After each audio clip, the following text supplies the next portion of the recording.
Hello, this is your host, Todd Lewis of the Praise of Folly podcast. Today I'm joined by Cory Gross.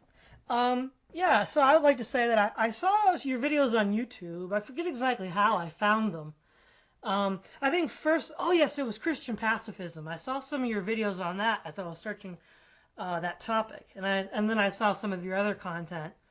And one of the things I thought was interesting about your content was how, as a self-described man of the left, you criticize the progressives for their, frankly, intolerance and anti-liberal attitudes. So I guess to start with, how would you identify yourself as a classical liberal, as a sort of John Stuart Mill liberal, and as such, how would you then contrast that with the progressives' betrayal of those values? Hi, yes, hello. When I do the political spectrum test and everything, I end up fairly solidly in the middle of the left-libertarian sort of quadrant. I don't have a whole lot of fancy terms for, like, John Stuart Mill liberal or whatever, because for me, that's just sort of where I end up. I don't give it a whole ton of thought, and I know there are certain categories, depending on what it is we're talking about, where I might have views that could be considered more conservative or liberal or whatever. For me, a lot of my politics is shaped by being a Christian.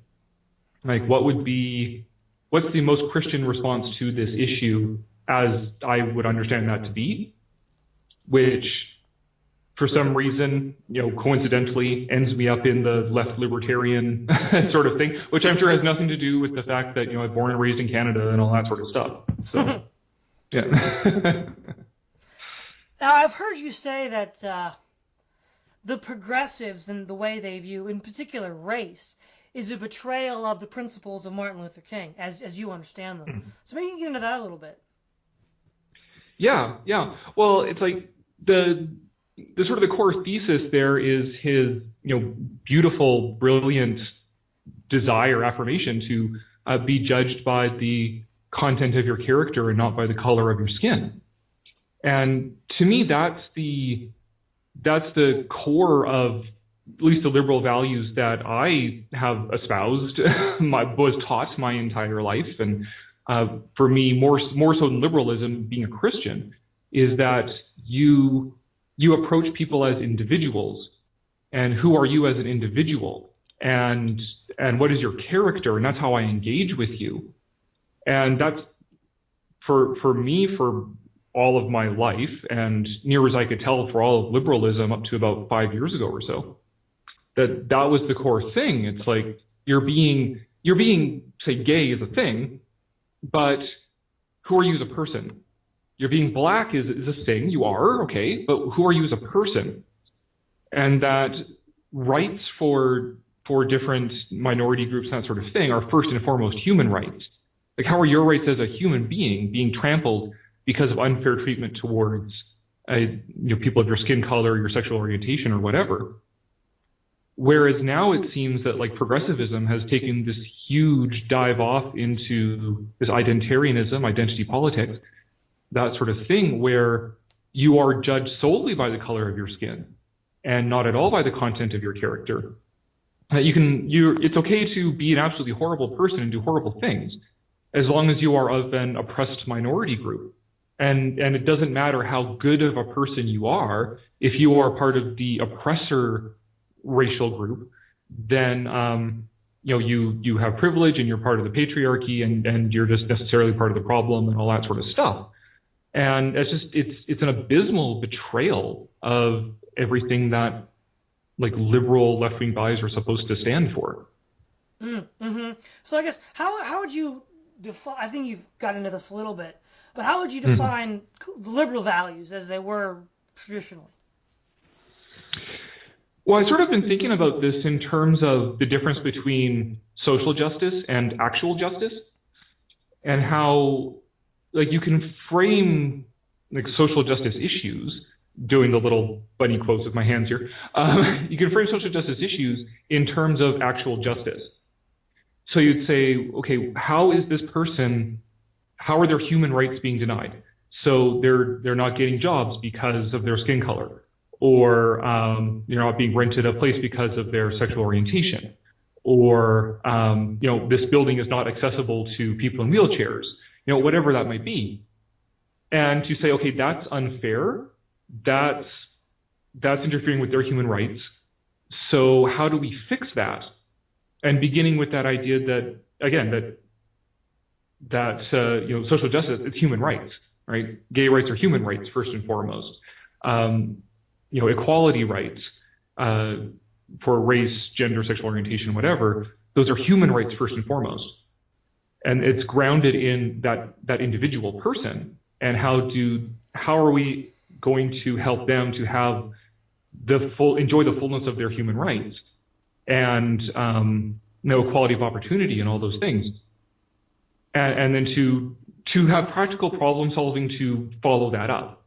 So it's like, okay, gay people can't get married, so we'll let them get married. Fine. Women are being discriminated against in the workplace, so we make that illegal, which it is.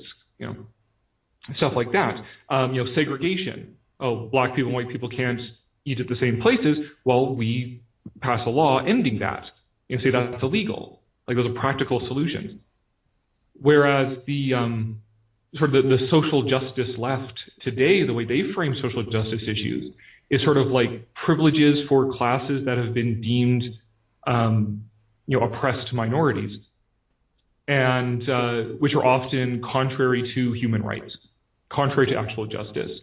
So, we have to curtail free speech, right? We have to curtail freedom of religion. We have to curtail these things for other people, for the majority group. So you can't have those human rights anymore, so that we can protect these certain groups that we've decided are the ones who should be protected because of their color of their skin, or because of their particular religion, not your religion, but their religion at least. Whatever the criteria they use for which groups should have these special privileges of having human rights, whereas the majority of people should not have human rights anymore. Yeah, so it sounds like what you're saying is then, if I'm correctly understanding this, that liberalism judges you as an individual, whereas progressivism judges you as a collective or a group, irrespective of your individual virtues or vices. Yeah, and that's where I had my big split with the left for what it has become, because for most of my life, that judging people by some external characteristic, the color of your skin, sexual orientation, gender, whatever, fashion sense, right? Like that was, to me in my naivete, that was a conservative trait. Like, that was something that reactionaries did. When I was a teenage goth with my big spiky goth hair and everything, like, it was the middle class religious conservative types who totally judged me for being goth. And that's not something that, as a liberal, you're supposed to do. You're supposed to say, oh no, you're an individual. It doesn't matter that you're a goth or that you're a woman or gay or whatever. We're going to approach you as an individual and respect you as an individual, understand you as an individual and your individual story. Whereas now it's just like, what is the group you fall into? And it's when I sometimes the analogy or the sort of the litmus test that I've seen is actually, as horrible as it is school shootings and terror attacks, and who's to blame for that? Mm-hmm. So when Columbine happened, oh well, we know who to scapegoat for that. It's goths, right? It's goths. Marilyn Manson made them do it. And, we have to make the lives of goths even worse now because, they're to blame, whatever. And that was the conservatives doing that, the religious fundamentalists, the political conservatives, that sort of thing. And, well, now you have Elliot Rodger, you have those things, and it's just all men in general, right? It's the patriarchy that does this. It's toxic masculinity. It's all men in general are to blame for these things. And no one's considering maybe some reasonable gun control, maybe some, little better triage for mental health issues, so that people who are being watched by the police because they're known to be dangerous and have mental health problems can't buy a gun. Some practical solutions would be nice. But instead it's the scapegoating, and who's doing the scapegoating and why are they scapegoating? And when Elliot Rodger happened, the best thing for the NRA was feminists taking it over and hashtag yes all women, because that took the whole gun control debate off the table altogether, and it became a debate about men, where it's like, that's great, they should have got a card from the NRA for that. Mm-hmm. Well, it sounds like what you're saying is then another aspect of progressives is that they seek top-down state solutions to everything, even if that may not be the best way to solve the problem as it's being unfolding. Yeah, well, it's a little more complex than that, because I'm talking about how, like, if we have segregation, okay, well, we make that illegal. Like, that is a state solution, but it's not an authoritarian solution. I think that's the difference. It's when you're abolishing things that are interfering with people realizing their full human rights. That's laws and state action being used in the cause of freedom. Whereas, how progressives nowadays want to do it is, we have to curtail your freedom of speech, we have to curtail your freedom of association, we have to use the law to inhibit your human rights. That's authoritarian, and that's the problem there. Yeah, I think what one example of the older principle that you're talking about is, I think it was in Spokane where the neo-Nazis had that march to the Jewish community, and the ACLU actually defended the right to do it as a free speech thing. But again, the implication was that the Jews also had a right to protest the march. So both sides' freedom of speech was respected. And it's also interesting in light of all these trigger warnings and safe spaces, because back then they didn't care about safe spaces, right? If the Nazis want to march through your town, they have the right to do it, but you also have the right to object. To protest, yeah. Well, that's why I like here in Canada, until Prime Minister Zoolander changes it, that we define hate speech very narrowly. Like, you have to actually be advocating for genocide, like for violence against specified groups, identifiable groups, in order for it to count as hate speech. So it's sort of like, if the neo-Nazi rally is saying, to kill all the Jews, then that would be hate speech and that would be illegal, which is a reasonable limit on speech, because that's a public order issue. But if they're just like, hey, we're proud of the fact that we happen to have white skin for whatever reason, you'd be proud of happen to have that skin, then let them march, but also let people protest and have police there ready to stand between them. Well, yeah, this idea of hate speech, I've heard you mention also, is that the way you would apply hate speech is also in, say, there's the classic cases of how the left would view people on the right saying certain things that they don't think is, they think is dangerous about people on their side of the aisle. But you would also include, say, feminists who say things about men or that are violent, or things like certain left-wing professors who say, white people need to be wiped out, like, Ignatieff. So maybe dig into that a little bit, because I think a lot of people think that hate speech is a kind of one-sided leftist trick, but you're saying, no, you need to apply it universally, fairly. Yeah, which to my knowledge has not been done here, but it really should. Hashtag kill all men, that qualifies as hate speech in Canada, because you're singling out an identifiable group for genocide. Die cis scum, that's hate speech. Kill all men is hate speech. I like even this discussion about how we have to solve the problem of whiteness or whatever. It's tricksy how they care to define it, but depending on how they define it, that could also be hate speech.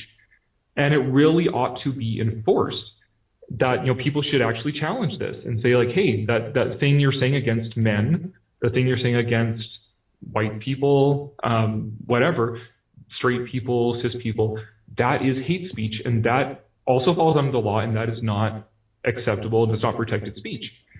And I think, hopefully, I think I just was watching a thing today about some of these cases and campuses in the U.S. and in England where, men are starting to make these challenges based on, I'm being discriminated against because I'm a man.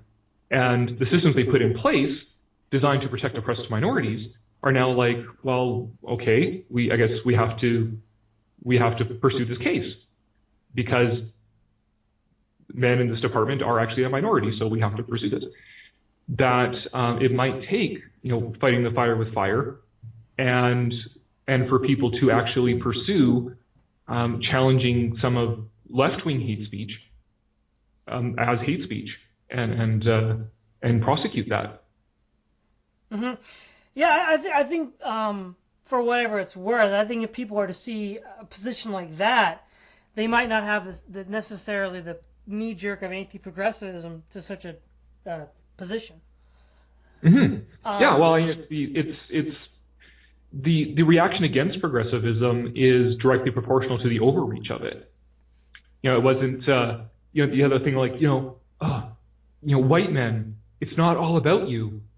It's like, yeah, I know that, and I didn't have a problem until you started saying that it was all my fault, and now I'm going to defend myself. Well, yeah. Yeah. Well, and another thing too, you made this really interesting observation, is how SJWs and progressives, the way they treat white people and men, is identical to the way the new atheists have treated religious people and blamed them for everything. So maybe you could explain that a little bit. Oh yeah, that was more of a shot at atheism, but yeah, it's like looking back on it in hindsight, and it's kind of amusing to watch like the breakdown between your like progressive atheism plus types and the more, I don't know what you call them now, like alt-right atheist types, whatever, the former new atheist figureheads and stuff like that, where it's like, they're going at each other because now, the old new atheist types, they're going after progressive causes with the same sort of vigor in the same sort of method that they went after Christianity. And the atheism plus types were calling foul. The one video I did on that particularly was the Salon piece by some guy, I don't even know who he was anymore, Phil Morris or something like that, where he was complaining that new atheists are being new atheists about Islam now, when before it was about Christianity, and that was okay. So, looking back in hindsight, it's kind of the parallels between the rise of new atheism and the rise of progressivism now are kind of interesting, in that you have this group of largely sort of class privileged, like affluent, majority white people, well educated, who aren't oppressed in any meaningful sense. Like, sorry, nobody wanting to vote for atheist is not oppression. It might suck, it's not a fair judgment, but that's not being oppressed in a legal sense of the term. You're not being denied any human rights. But who are still crying because, Christians are expressing their religious beliefs in the public sphere in a democracy, and they're like, oh, we're so oppressed. It's like, that's ringing a bell nowadays. Like, where do atheists the original SJWs? Well, yeah, that's one of your interesting insights that I saw you had on that. But another thing, too, is when you look at, I think one of the key problems you're pointing out here with the progressives is that oppression is what you do, not what you think. So, for example, they would say that, so like in the 19th century, right, there was the nativist movement, which blamed all the problems in America on these Eastern Europeans or Irish coming in. And the left would say, well, that's not fair, right? They're being oppressed because the people who are quote, privileged are the white Anglos who are saying, you people shouldn't be coming here and you're the root of the problems. But then they're in that position now of the white Anglo nativists, and now they're blaming men, white people, and Christians. And they think, well, we can't be like them because we don't have the same icky beliefs they do. But it's not what you believe, it's what you do. I think that's what you're getting at. Yeah, definitely. When just switching who you're scapegoating, who you're judging, that's not solving any problems. And the goal of liberalism, as I have understood it, is to get rid of that scapegoating to get rid of those legalized forms of discrimination and all that sort of stuff that's stopping people from enjoying the fullness of their human rights. Yeah. Is to get rid of those barriers. Now what progressives want to do is just shift them over. And now we're just going to blame these groups and blame the majority groups or whatever. And it's like, that's not solving the problem. That's making it worse, because it's also now enabling, the traditional nativists or identitarians. And, it's like, hey, apparently now we're all just fractioned off into these identity groups. So now I'm going to take pride in mine and say it's the best, and we're going to go have communists and Nazis brawling in the streets.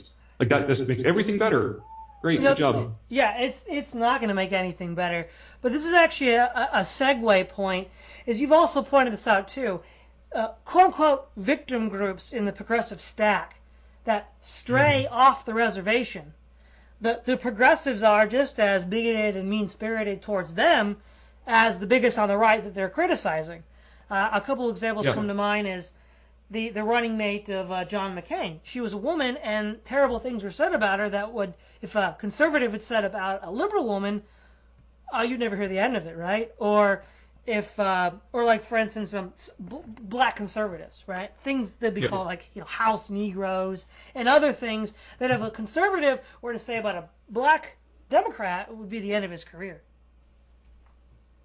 So maybe you have some thoughts on that. Yeah, well, for me, also to all of these things going on was the whole Gamergate debate, and I was never, wasn't a gamer or anything except watch what was happening. Things that I found absolutely shocking. Yeah. Like this diverse group of who were trying to fight corporate media, and corporate media was branding them as racist and bigots and yada yada yada. And I thought upon watching what was going on, because going on and on about these are just white, virgin, neckbeard, racists, whatever, homophobes, etc. And trying to speak on behalf of oppressors. And then members of these parties, women, gamers of color, LGBTQ gamers, were all like, and I'm not hashtag not your shield. And the sheer racist, sexist, homophobic, transphobic stuff that was said to them by these so-called progressives, that to me was shocking. And that was my real big wake-up call, that something has gone very wrong here, that it's okay to be racist to people of color if they don't share your politics, if you are a leftist and they're conservative, or even a centrist, or even just a liberal. Like if they're just not, a Stalinist, then it's okay to call them something like Uncle Tom. Which I should add, at least I'm actually reading Uncle Tom right now, because I want to understand why is this the insult, the go-to insult, which is sort of fascinating in its own right. But yeah.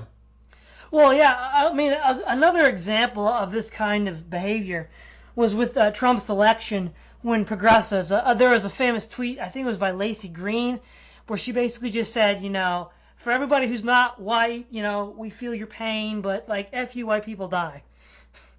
Something like that. Yeah. But that was another bout of that kind of attitude. And it's interesting too. There's an anarchist friend of mine, Keith Preston, and he has a Native American friend from the Tlingit tribe of Alaska.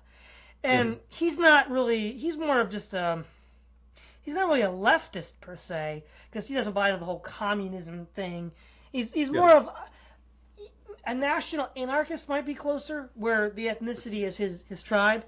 And yeah, leftists are constantly calling him a fascist and a Nazi, and it's like, dude, this guy's a Native American who's trying to challenge, what he sees as the U.S. empire. So how is this guy a Nazi? Because he associates with people like Keith Preston? It's really weird. Yeah. Well, Nazi has become an identity group that you are assigned. It has nothing to do with what you believe, or like, if you follow any classical Nazi things, it has nothing to do with that anymore. It's strictly, are you not a hard left wing, radical left Stalinist type? If you're to the right of Mao, then you are a Nazi, and and that's what you are, right? Like, it's not, no matter what you say, no matter what you do. That's just what you are. I mean, I've had people just by reflex, not even for anything I said, but just by reflex, accuse me of being a white supremacist. And it's like, I don't even believe there's such a thing as a white race. Like, whenever I've said white in the past, like, however many minutes here, it's always with quotation marks. Like, white is a meaningless concept. I don't believe in a white race, so I don't know how I can be a white supremacist. But that's just the identity group that I am assigned to as a male of European heritage who's not a rabid Maoist. Yeah, that certainly seems to be the case. And this kind of double standard kind of bleeds over into other interesting areas. So, like, for example, in something like Howard Zinn's, history of people's history of the United States, the vicious Aztec Empire is somehow a oppressed victim group by Cortez. Not saying that Cortez was some saint, but let's have a little bit of perspective here. The Aztecs were a terrible, terrible people, and this is what's interesting, right? If the progressives were really against systems of oppression, where are the dissertations on the systems of oppression used by the Aztecs and the Inca to maintain their brutal empires? Oh yeah, well, like, one something that kind of amuses me, in looking back on a horrible situation, being amused by it, is that the Spanish never could have conquered the Aztecs if not for the help of all the other tribes around the Aztecs who were sick of the Aztec shit. Yeah. Like, they were sick of the Aztecs constantly raiding them, killing their people, and kidnapping them, and taking them away so they could be used for their human sacrifices. And they got sick of this, and they saw Cortez, and they're like, hey, this guy can probably help us get rid of them. We should all throw in. So it's like, yeah, Cortez wasn't a great guy, but the Aztecs were not nice people either. Well, exactly. And we can also see how... So, for example, one of the favorite examples of the left is the black man in the South, either as a slave or sometime during Jim Crow, where the white establishment is repressing them. But what's interesting is you have an identical situation where the colors are reversed, like in Haiti or South Africa today. All of a sudden, oh well, either they don't talk about it or the white guy deserved it. Even if like, say, the white guy was born in like 1989 when he couldn't have even been a part of apartheid. Yeah. Well, I was in a debate not too long ago online. Good use of my time. And somebody tried to throw that at me because I was saying the same sort of thing. Like, no, judging anybody by the color of their skin or whatever is bad. We shouldn't do that. And so we tried to throw at me that, like, white people invented the idea of race, and now that it's being used on you, you don't want anything of it. I'm like, dude, I didn't invent it. I didn't come up with this idea. I don't believe there's even such a thing as a white race. Like, that's part of why I'm offended that you're trying to blame me for anything anybody with a lighter skin tone has ever done. Like, but not give me any of the credit for anything anybody with a light skin tone has ever done. It's like this is, you're trying to just place this blame around to people who weren't even involved in it, weren't there, and that was the problem to begin with, right? Like, if you believe that it's okay for South Africa for them to kill white farmers because they're white, they had it coming, then you've actually lost the grounds by which to say that apartheid was bad to begin with. Yes. Right? Because you're saying, it's okay to do horrible things to people for no reason other than the color of their skin. And so it's like, well, what's the issue then? What's the problem? Oh, we deem those people officially are the victims. These people officially are the oppressors. So it's okay for the victims to hurt the oppressors. Okay, but the people involved, the people there now aren't the oppressors, right? Like when people try to say, oh, you're a white man in Canada, you're personally responsible for the oppression of indigenous people. It's like, no, I'm not. My dad is from Germany. Like, yes, the treatment of indigenous people in Canada has been horrible, and all this is coming to light now with the Truth and Reconciliation Commission, which is a good thing to find out what actually has happened, so that we can actually move forward and create this new relationship where indigenous people get to enjoy the fullness of their human rights. I keep coming back to that theme. Well, there's another thing too that is a strange. You don't. I'm sorry. Go ahead. Oh, sorry. No, yeah, I was just going to say there's a strange corollary to this. Is the progressives now are, I kid you not, will say the state of Israel is a white supremacist state. Well, if that's the case, then the Nazis didn't do anything wrong, according to their framework. Yeah. I think anything they don't like is a white supremacist state. Yeah, a few well over 15, 20 years ago maybe, where I was at this protest.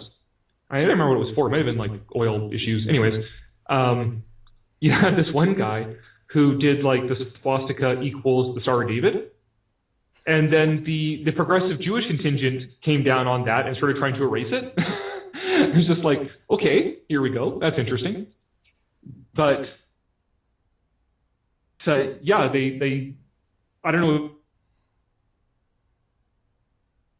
Like sometimes they're oppressed, sometimes they're not, depending on what it is you need them to be. Depending on the observer, Well, yeah, there does seem to be that almost like, it's almost like an Einsteinian wave collapse, right? Where the wave function collapses depending. Yeah. The victim is a victim depending on the perspective of the observer. But another issue that's sort of related to this is you've talked about how certain groups of people that are on the progressive perspective are the bad guys. Their genocide is just lauded. And you gave an example of your Pomeranian ancestors at the end of World War II and the ethnic cleansing of 15 million Germans by the Soviets. So maybe you could get into that a little bit. Yeah. Well, it's like, I don't know if it's quite accurate, at least in my experience. It's more that it's either like ignored or sort of like simply mocked, like something that can't happen. And my most recent was this year. So I don't know if you know, runs Rebel Media, and up here in Canada, sort of like really arch conservative, quote unquote. Just to interject real quick, your connection's kind of choppy. I don't know if there's anything you can do about that. Oh, sorry about that.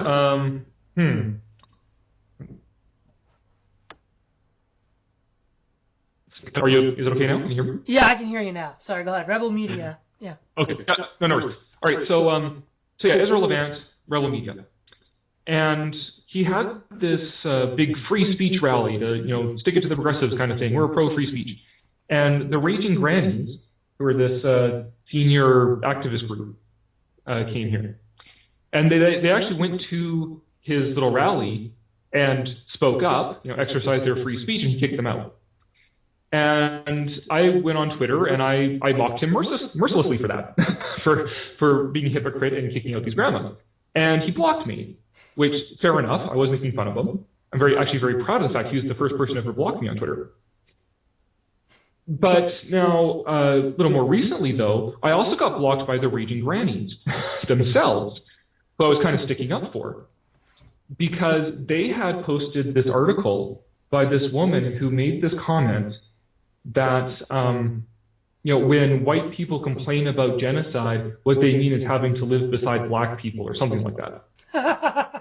And I made the comment, that actually I'm one generation removed from the largest forced migration in human history. The reason my dad came to Canada is because his family was ethnically cleansed by the Soviets. And somebody chimed in and started mocking me for that, because I'm white, so what could I possibly know about genocide and things like that? And then the raging grannies blocked me, and not the person who was mocking me. They blocked me. So it's like, okay, we just can't talk about that, genocide happened to, Pomeranian Germans, which is my dad's background, or that genocide also happened to Ukrainians, which is on my mom's side. I'm Ukrainian. So it's like, we can't talk about that because that fuzzies up the narrative. It says, oh, these things actually can really for reals happen to white people. And in fact, the white people, they were the ones that happened to the worst, whether it's German Jews, German Pomeranians, whatever. And, it doesn't fit the narrative, so we have to sort of brush that aside. And that's part of why I object to the label of white, for as freely as I've been using it here, because they use it, so I'm talking in that context. But, I don't identify as white. I identify as German, Pomeranian, Ukrainian, and English, Scottish, and then Canadian, because I was born here. And so it's like, those are my actual ethnic backgrounds. There's 87 different ethnicities in Europe, let alone the European diaspora all over the world. And not only that, is not only is it erasing my ethnic background, my actual ethnic background, but it's also erasing the genocides and horrible things that have happened to people in my own family in that ethnic background. Oh, you're white, so you've never experienced genocide. It's like I'm one generation removed from a genocide. Whatever happened to not questioning people's experiences? Oh, that doesn't count for white people. Well, there were three other examples that muddy the waters. The genocide of white people in Haiti after the revolution, Algeria after the FLN took over, and Rhodesia after Mugabe took over, and currently South Africa. But again, those also don't fit the narrative, and so they're not going to be discussed. Another thing that doesn't fit the narrative is the Islamic slave trade, right? It doesn't fit the narrative either. Yeah. Like there's enough horrible stuff to go around, and the goal should be, let's not let that happen again, right? Let's understand what happened and understand the forces that led to those, so that we can ensure they don't happen again. But instead, it's just scapegoating and erasure, right? Oh, it was okay that it happened to the people in Zimbabwe because they were the oppressors. Oh, it's okay. We're not even going to talk about that it happened to Pomeranians. Like we just don't even discuss that. And I mean, like I even say like German, it's actually Prussian. Like nobody even knows Prussia ever existed, right? So it's like we just won't talk about that. We'll erase that. Which again, calling me white is doing that. Which is being done by the people who are from the countries that did it. Well, what you're pointing out, which is kind of interesting here, is that the way the progressives are using white is it's a way to rob Europeans of their individual identities. And it's funny that the alt-right, in order to embrace these identities, is using the very language the progressives use, which are trying to strip those identities away. Yeah, like whites. Like I would love to be able to just focus my energies on saying white supremacists are stupid, and say there's no such thing as a white race. So what do you think you're proud of? What's your actual ethnic background? What's your actual nationality? Because those are different things, right? But they're being emboldened by this erasure, which, like, I know that the concept of white has a complex history, but in the current milieu, it's mostly an American thing, right? Americans are Americans. Everyone's an American. So the only distinctions are color. And it's like, that's not true. I mean, just today, my wife and I were discussing this. Donald Trump, he's talking to Trudeau and saying, hey, didn't you guys burn down the White House in 1812? And like my wife and I are laughing about this because the American media is all like, oh, stupid Trump. That didn't happen. We were fighting the British and it was a draw, the War of 1812.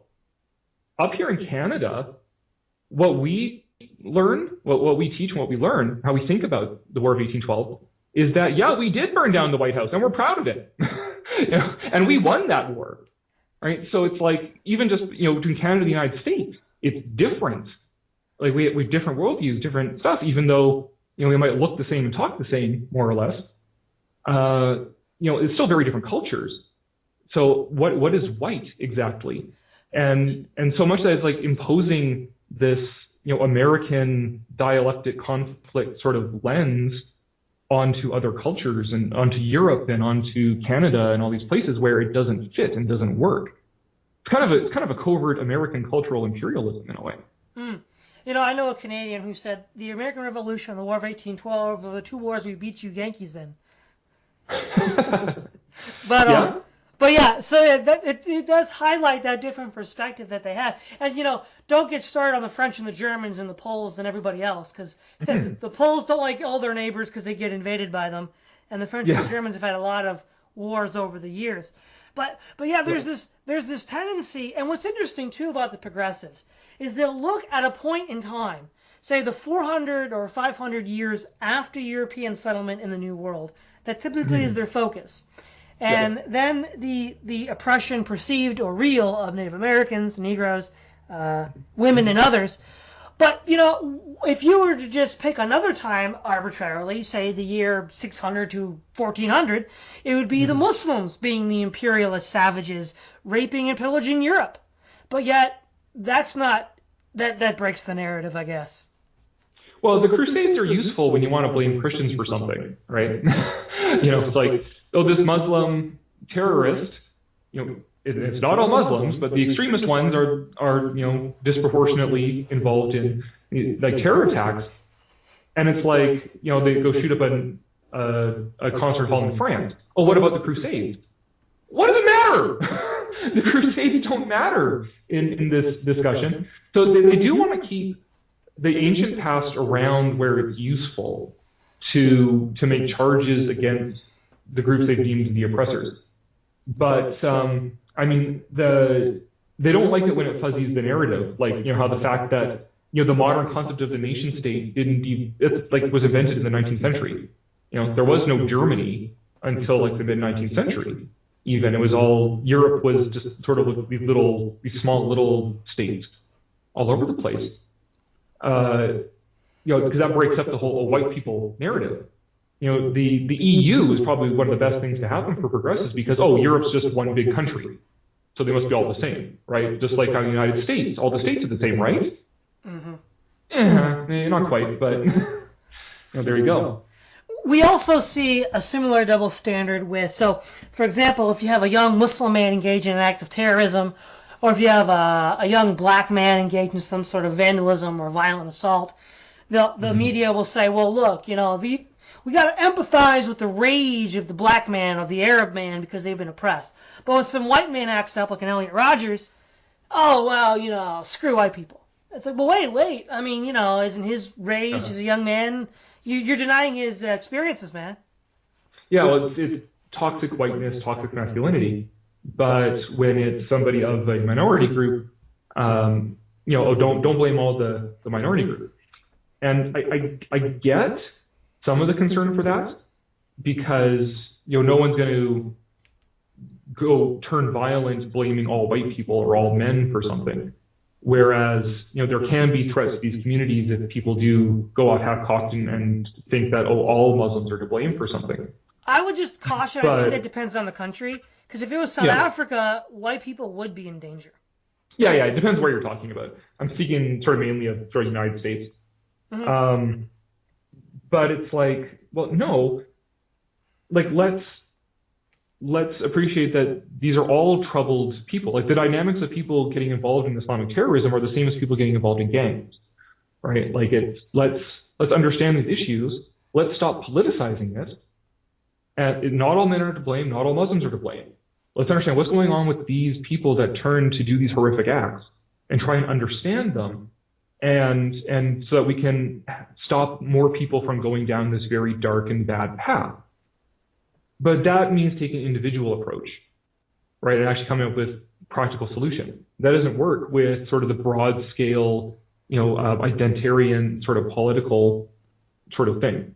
Mm-hmm. So I think it was Noam Chomsky who said that these kinds of radical SJW behavior is like the best gift for the alt-right, because that's exactly the kind of thing that it sort of mirrors what happened in the 1930s, right? Radical communists doing all these terrible things gave rise to Nazism and fascism as a sort of response. Yeah, yeah. When you, and this is where I'm like, do we fight fire with fire, or do we take the high ground? Is that by adopting the same fundamental principles as your enemy, you're emboldening your enemy. So it's like, by adopting the same principles as white supremacists, their progressives have actually fed the white supremacists. Because it's like, hell, if you're just gonna blame me for everything bad because I'm white, I might as well just embrace being white, right?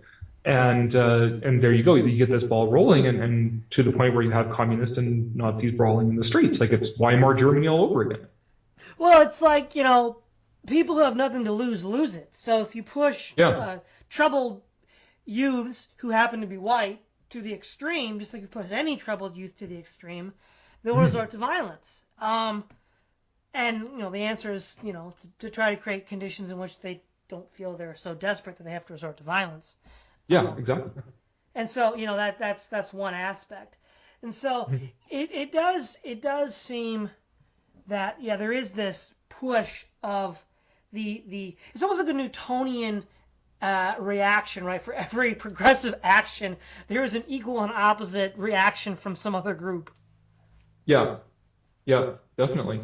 And thinking back to what we were saying about how do we exonerate certain people and scapegoat other people? I was having this after the Orlando shooting. I had this debate with a coworker where they were towing the line that it's not all Muslims, correct? Okay, I'm with you here. It's actually Christians' fault. Like, wait, what? Because there's such this prevailing homophobia in the Christian United States that this Muslim man just absorbed it out of the air and decided to go shoot up this gay club. And it eventually came down to me going, okay, well, where the hell did this person get this idea then? So sure it wasn't church? Like, then the person I was debating excused themselves and to get a coffee. It's like, yeah, darn right you do. Because it's just so absurd that we have to get it back to those comfortable opponents, right? Because Islamic terrorism fuzzies up the narrative. We have to try and spin it so that, he's actually a victim, and really it's this other thing to blame. Which is like, again, I don't blame Islam for all these things. Like, there's diversity in Islam as well. But it's like, how Teflon is it that a Muslim terrorist acting on principles of Islamic fundamentalism can shoot up a gay club and it still gets blamed on Christians? Like, wait, what? Well, yeah. There's really two elements to this, right? On the one hand, the term fundamentalist, you'll see it also referred to as Jewish fundamentalists and Christian fundamentalists, as if those two groups have anywhere near committed the violence of Islamic fundamentalists in the same amount of time, in the same time frame.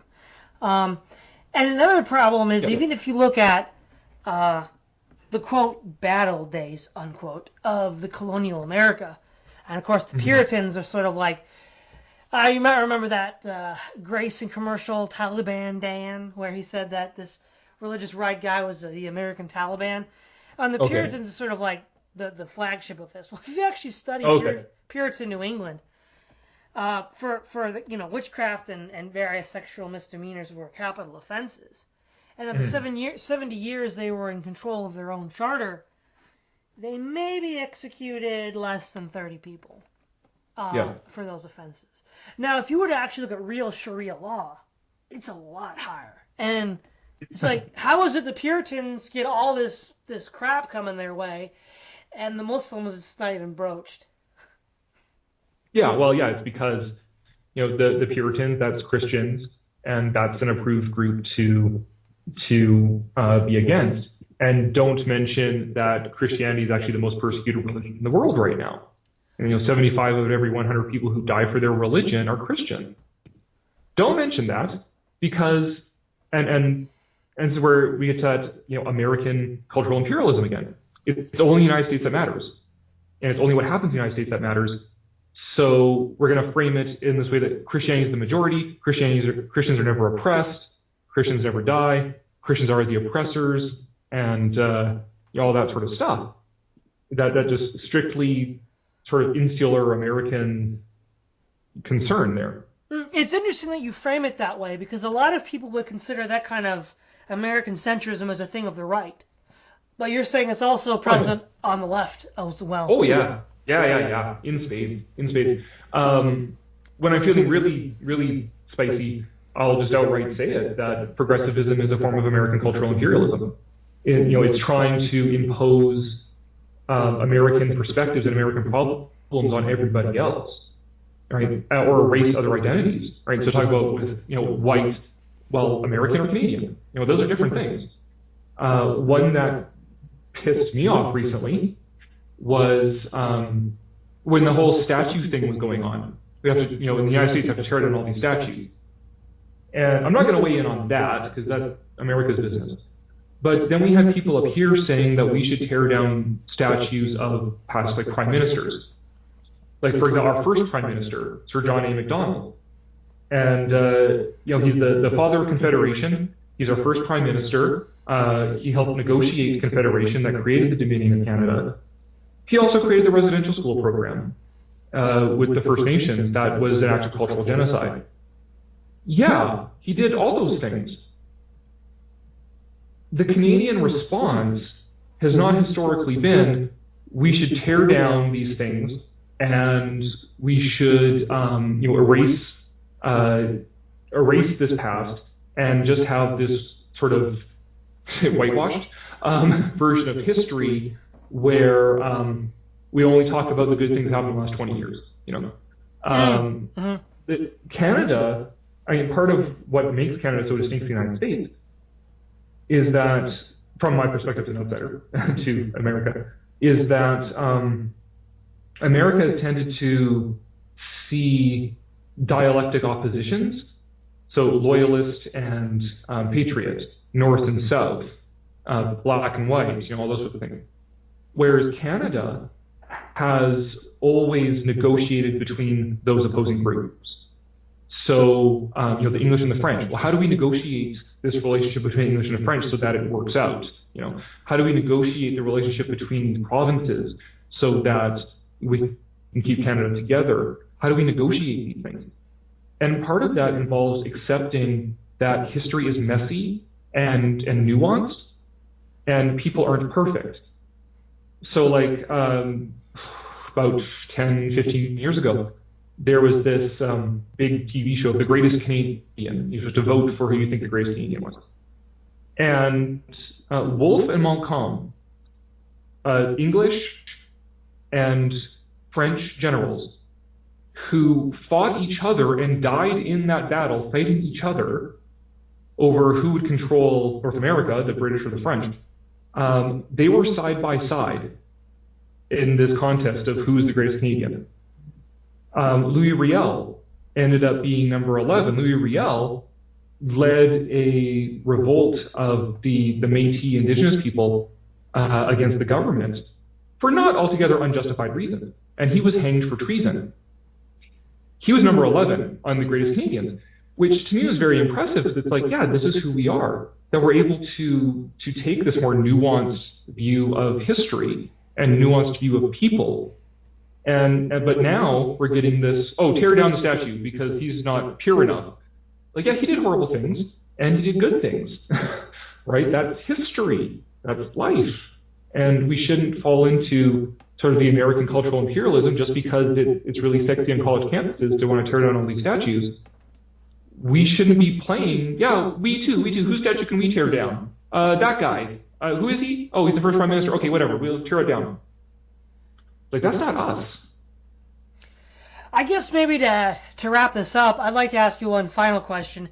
How has you mentioned earlier that when you were more naive, you didn't think these kinds of things could happen on people who identified on the left. How has that shaped your view of people on the right?